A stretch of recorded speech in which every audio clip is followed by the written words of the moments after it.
मेरे अनशनकारी साथी और उपस्थित इस 49वें दिन पूरी शिद्दत से, पूरे जोश से और पूरी ताकत से अपने संघर्ष को आगे बढ़ाने वाले संघर्षशील मेरे मंत्रालय कर्मचारी साथियों, आज राज सिंह जी ने मुझे एक अवसर दिया। इसके लिए मैं उनका हृदय के अंतःकरण से आभार प्रकट करता हूं कि आपने मेरी बात को स्वीकार किया और मुझे इस आमरण अनशन पे बैठने का अवसर दिया। राज्य सरकार से आपकी वार्तालाप चल रही है, लेकिन मैं आपसे इतना निवेदन करना चाहता हूं कि कहीं भी अपने को अब वार्तालाप में राज सिंह जी कहीं भी अपने को अब वार्तालाप में 1% भी ये सोचने की आवश्यकता नहीं है सरकार क्या देने जा रही है, क्या नहीं देने जा रही है। जो आपके पिछले 49 दिनों में जो दृढ़ इरादे हैं उसके अनुसार ही परिणाम आने चाहिए। अगर सरकार के कुछ लोग ये चाहते हैं कि हम बाबू को कुछ नहीं देंगे और यहां से कंधों पे ले जाना चाहते हैं, तो हम अब पूरी तरह तैयार हैं। आप निश्चिंत रहिए, इस मंच के नीचे कोई भी कंडीशन में हम उतरेंगे तो वो कंडीशन एक ही होगी कि हमारे इस आंदोलन का परिणाम 100% सकारात्मक आना चाहिए। हमने जो ये तपस्या लगभग पिछले 57-58 दिन से जारी कर रखी है, 49वें दिन का हमारा महापड़ाव है और आज अनशन का दूसरा चरण है। ये जब इतना बड़ा आंदोलन हमने खड़ा किया है तो इसका परिणाम भी बड़ा होना चाहिए और निर्णायक होना चाहिए। इसके अलावा मैं एक चीज राज सिंह जी आपसे और निवेदन करना चाहता हूं। बहुत से साथी आपके पास आते हैं कि पांडाल की संख्या क्या है क्या नहीं है, और आपका एक जवाब रहता है कि आधे आदमी रह गए ना इस पांडाल के, तो भी हमारा आंदोलन जारी रहेगा। तो मैं आपसे ये निवेदन कर रहा हूं कि यहाँ 50 भी रह गए ना तो भी हमारा अनशन जारी रहेगा। अब किसी भी सूरत में हम पीछे नहीं रहेगा। अब किसी भी सूरत में हम पीछे नहीं हटेंगे। साथियों,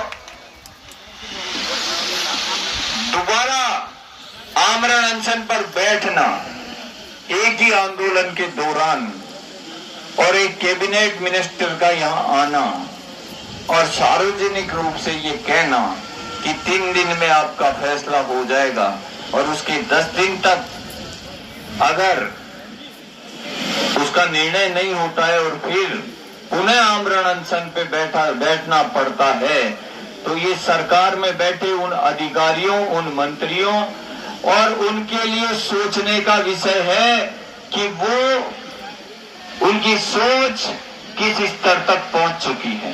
लेकिन ये राजस्थान का मंत्रालय कर्मचारी है। मैं आपको बस इतना ही आश्वस्त कर सकता हूं और आश्वासन दिला सकता हूं और आपको विश्वास शपथ पूर्वक दे सकता हूं कि इस मंच से या तो मेरी लाश उतरेगी या आपके आदेश आएंगे। ये तय मान के चलना। अब राज सिंह जी के पास भी इस हाथ में कुछ नहीं है कि ये मुझे यहां से नीचे उतार दे। साथियों, या तो और राजस्थान सरकार के जो नुमाइंदे इस आंदोलन को 58 दिन तक आगे लेके गए हैं, जो कारिंदगियां की गई है 2 दिन, 3 दिन, 4 दिन, 5 दिन कर करके उनको भी मैं अब इस मंच से स्पष्ट रूप से कहना चाहता हूं कि अब मैं आपकी क्षमता ये देखना चाहता हूं कि आप मेरे अनशन को कितना लंबा खींच सकते हैं। खींच के दिखाइए। और साथ ही राज सिंह जी, मेरे बैग में एक 50 रुपए का बॉन्ड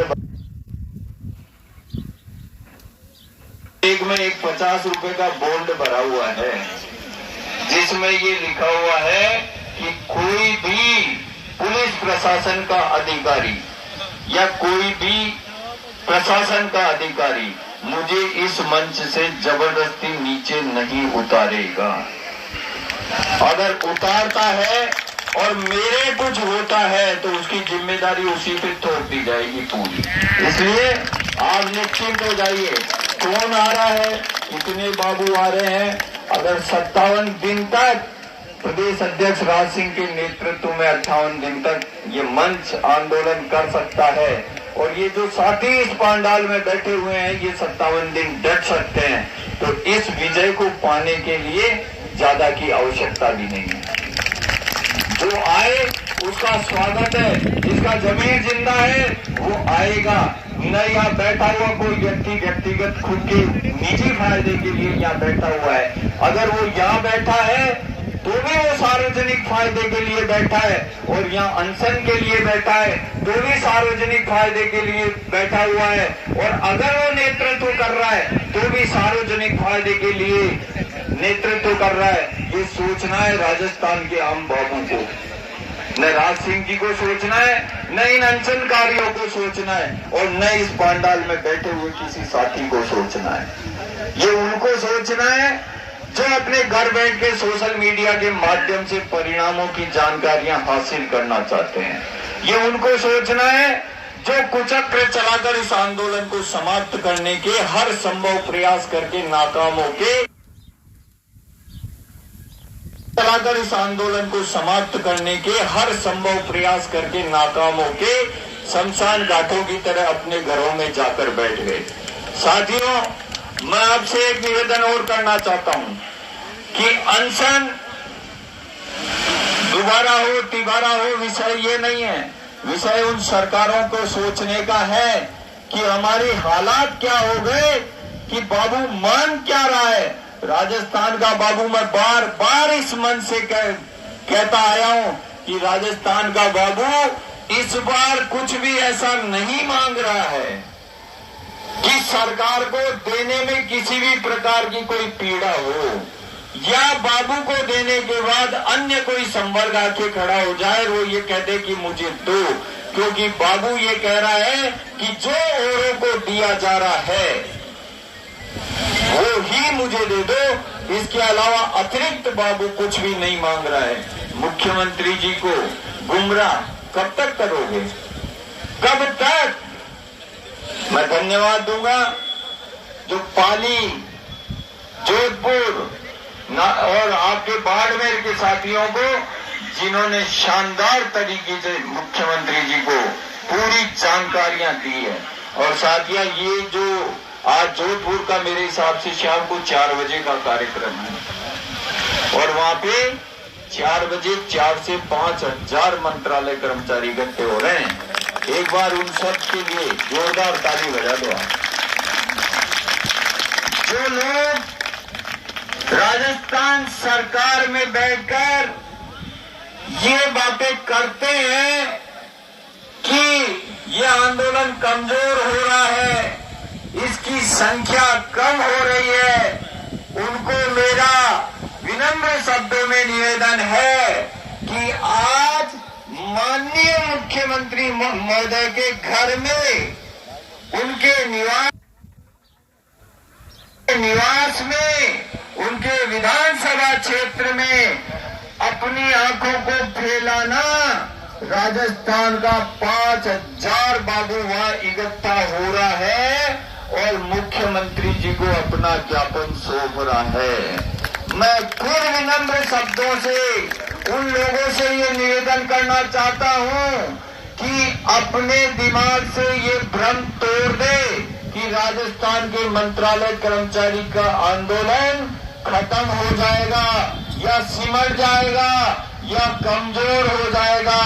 ये बाबू वो ऐसा जो 13,000 या 20,000 की तनख्वाह में जिंदगी रॉयल जीना पसंद करता है और जब लड़ता है ना तो 7 पुस्तों की रड़क काट के शिद्दत से लड़ता है। इसलिए इसकी लड़ाई पे शंका या डाउट करना बंद कर दो और सीधी सीधी जो बाबू मांग रहा है, क्योंकि गलत, अन्याय और इस तरह की मांग हमारी कुछ भी नहीं है कि जिस मांग में हमें या राज्य सरकार को ये परेशानी खड़ी हो कि बाबू को देंगे तो और किसी को फिर देना पड़ेगा। अब के हमारा पूरा मांग पत्र का चार्ट अन्य संवर्गों के आधार पे है, जिन्होंने परिलाभ ले लिया उनके आधार पे है। साथियों, मैं आपको इतना ही आश्वस्त कर सकता हूं कि जब तक ठोस निर्णय, हमारे मन मुताबिक निर्णय, हमारी इच्छा के अनुरूप निर्णय हमारे पास नहीं आएगा, मैं किसी भी सूरत, किसी भी परिस्थिति में इस मंच से नीचे नहीं उतरूंगा साथी। और मेरे जो 15 साथी, मेरे साथ जो साथी 14 और बैठे हुए हैं, उन सबसे मेरा आग्रह है, आप आमरण अनशन पे है। आमरण अनशन की बहुत सी मर्यादाएं होती हैं, आप उनका पूरी तरह, मुझे पूरी आशा है कि पालन करेंगे। उसके साथ साथ कम से कम एक दूसरे से संवाद करेंगे। बात बहुत कम करोगे तो उतना ही आपकी ऊर्जा आपकी सेव रहेगी। और कोशिश करें कि हम कम से कम बात करें और ज्यादा से ज्यादा पानी पिए। हो सकता है अपन सब 15 लोग आज के 3 दिन बाद ये भी निर्णय कर लें कि साहब हम पानी का भी परित्याग कर रहे हैं। इसलिए 3 दिन की आपको पूरी व्यवस्था, ये नहीं कि अपन यहाँ बैठे हैं या सोने की और की जो भी व्यवस्था है वो अपने को अपनी मैनेज करनी है। अब इस मंच के ऊपर केवल आप 15 आदमी हैं और आप 15 को सबको एक बात का विशेष ध्यान रखना है कि आपस में वार्तालाप नहीं करें। एक साथी अगर नीचे उतर के जा रहा है तो वो दूसरे को बता के जाए कि भाई मैं इस काम से जा रहा हूँ, 2 मिनट में आ रहा हूँ, 5 मिनट में आ रहा हूँ। स्थान किसी हालत में हमें नहीं छोड़ना है।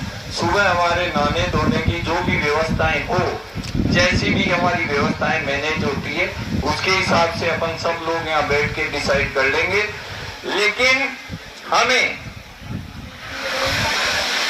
हर चीज का विशेष तौर पे ध्यान रखना है। दूसरी चीज, निर्णय किसी अपने में से किसी एक व्यक्ति का नहीं चलेगा।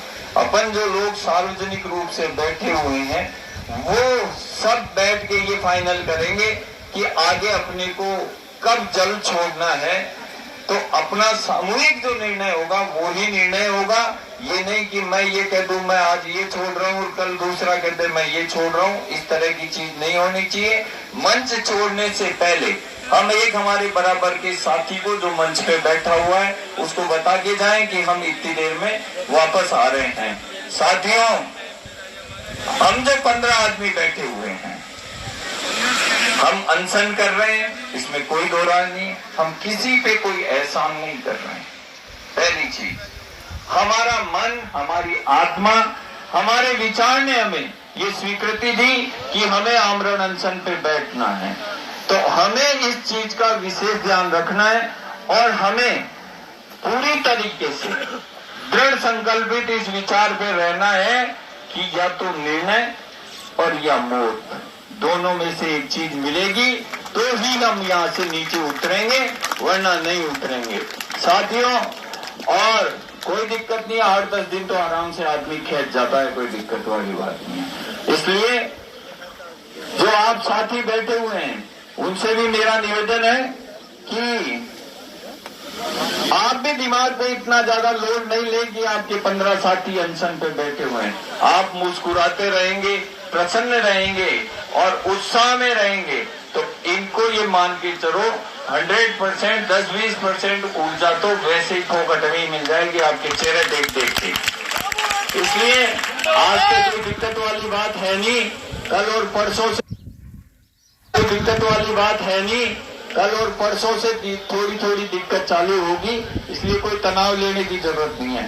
पानी कम से कम एक आदमी को 6 से 7 लीटर लगातार पीना है, ये ध्यान रखें। और फिर जरूरत पड़ी तो इसको भी अपन छोड़ देंगे, कोई दिक्कत नहीं। इसलिए साथियों, जिनको आपके मित्र घर पे सैटरडे संडे फ्राइडे को घूमने फिरने गए हुए हैं, घर पे कपड़े अपने चेंज करवाने और करने, तो उनको फोन कर दो कि भैया आजा, दोबारा मामला जम गया है और हम पूरी ताकत के साथ बैठेंगे।